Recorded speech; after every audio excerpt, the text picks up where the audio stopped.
Class 10th की exercise 1.1 है, chapter first है। Express each number as the product of its prime factors. जैसे number दिए हैं, फर्स्ट का फर्स्ट पार्ट है 140, तो इन्हें प्राइम फैक्टर्स में लिखने हैं। ठीक है, प्राइम फैक्टर्स सबसे पहले 140 है, 140 2 से डिवाइड हो जाएगा ये, 2 7 या 14 और 0 0, फिर 2 से करेंगे, 2 3 या 6 और 0 बचेगा यानी कि 10, 2 या 10, फिर होगा किससे 5 से, 5 7 में 35, फिर होगा 7 से, 7 1 या 7। तो यानी कि हम कैसे लिख सकते हैं, 2 की पावर 1 और 2 यानी कि 2 की पावर 2 मल्टीप्लाई 5 मल्टीप्लाई 7। तो ये इसके क्या हैं, ये हैं इसके प्राइम फैक्टर्स, मतलब इससे ज़्यादा हम तोड़ नहीं सकते हैं और इसे 140 को ऐसे लिख सकते हैं। सिमिलरली सेकेंड पार्ट 156 को कैसे लिख सकते हैं। सबसे पहले 2 का रूल्स क्या है, यूनिट प्लेस पे क्या होना चाहिए, 0 2 4 6 8, ये होगा यूनिट प्लेस पे। तो क्या वो नंबर 2 से डिवाइड हो जाएगा, जैसे ये भी 2 7 या 14, तो 1 इधर बचेगा, 2 8 या 16, फिर 2 से हो जाएगा 2 3 या 6, 2 9 या 18। अब 3 का रूल भी याद होना चाहिए।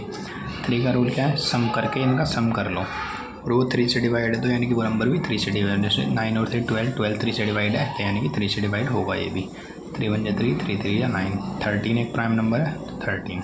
तो यानी कि 156 156 को कैसे लिखते हैं, 2 की घात 2, 2 की घात 2 कहाँ से है, 2 बार है ना, तो इसलिए 2 की घात 2 गुणा 3 गुणा 13।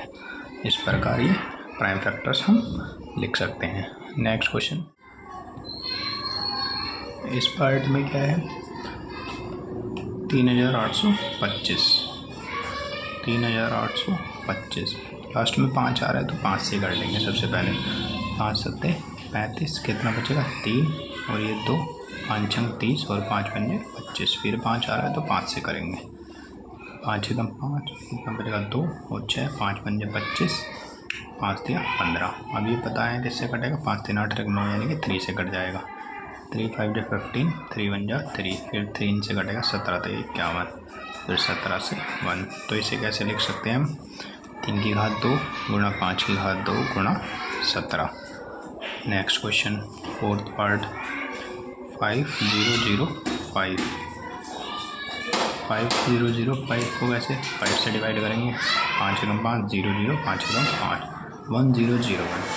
तो ये नंबर किससे कटता है, ये कटेगा 11 से, 7 से, 7 से काटेंगे, 7 1 जा 7 3 0, 7 चौ 28, कितना बचा 2 और 1 7 या 21। अब ये तो 11 हमारा रूल रखा तो इसे इसे प्लस करेंगे, 4 4 में 4 गए 0 यानी कि 11 से कट जाएगा, 11 एकम 11, 3 बचे 11 3 35, फिर 13 से, यानी कि इसे कैसे लिख सकते हैं, 5 गुणा 7 गुणा 11 गुणा 13। फिफ्थ पार्ट है इसका 7429, ये प्राइम नंबर से कटेगा, किससे 17 से, 17 4 जो कितना होते हैं, 17 4 जो 68, 74 में से 68 कितना बचा रहेगा 6 और 2, फिर कितना चलाएंगे 17 या 51, तो कितना बचेगा ये 1 और 1 11 और 1 9, यानी कि 17 सत्ते 119। अब किससे कटेगा, अब ये कटेगा 19 से, 19 दूनी 38, कितना बचा 43 में से 38 गए 5 और 57, 19 दिया 57, अब दिखा 23, यानी कि इसकी वजह से 17 गुणा 19 गुणा 23, ये हमारा आंसर्स होंगे। Find LCM and HCF of the following pairs integer, और हमें क्या वेरीफाई भी करना है, एलसीएम इंटू एचसीएफ इक्वल्स होता है प्रोडक्ट ऑफ 2 नंबर्स। ये 2 नंबर्स दिए हुए, इनका प्रोडक्ट किसके इक्वल हुआ, इनके एलसीएम और एचसीएफ की मल्टीप्लाई के। तो सबसे पहले एलसीएम और एचसीएफ निकालना पड़ेगा सबसे पहले इनका। तो सेकंड का फर्स्ट क्वेश्चन है 26 एंड 91, ये 2 नंबर दिए हुए हैं। तो सबसे पहले तो 26 को कैसे लिख सकते हैं हम, 2 गुणा 13, ऐसे 91 को 7 गुणा 13 7 91 ऐसे लिख सकते हैं। HCF हाईएस्ट कॉमन फैक्टर्स, ये जो फैक्टर्स हैं इनमें हाईएस्ट और कॉमन, तो यानी कि ये कितना हो जाएगा, ये होगा HCF 13, LCM least common multiple. या तो कैसे करो, जैसे 26 है, 26 का टेबल पढ़ेंगे जहाँ पे दोनों में कॉमन आ जाएगा वो होगा।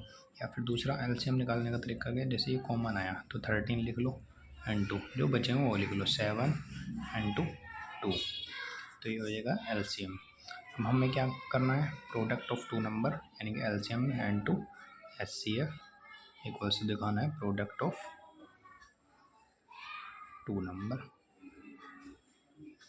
LCM इंटू HCF ये है, LCM 13 into 7 into 2 into HCF 13, product of two number ये थे 26 इंटू 91, यानी कि ये सब इक्वल आने चाहिए। LCM into HCF equals to है प्रोडक्ट ऑफ टू नंबर, तो ये हमने यानी कि ठीक करा है। मल्टीप्लाई कर लेंगे 7 2 14 इंटू 13 की 30 में 169, इसकी मल्टीप्लाई कर लेंगे 6 1 जा 6 और 9 6 54 और 2 56, बचा कैरी 5 और 9 2 18 18 और 5 23, इनका भी यही आना चाहिए। 169 की 14 में मल्टीप्लाई, 9 चौक 36 कैरी 3, 16 चौका 64 और 67 और 169, तो 6 6 ये कितना होगा 2 3 2 3 6 6, यानी कि LCM into HCF equals to product of two number, यानी कि ये दोनों वेरीफाई कर दिए हमने, ठीक है।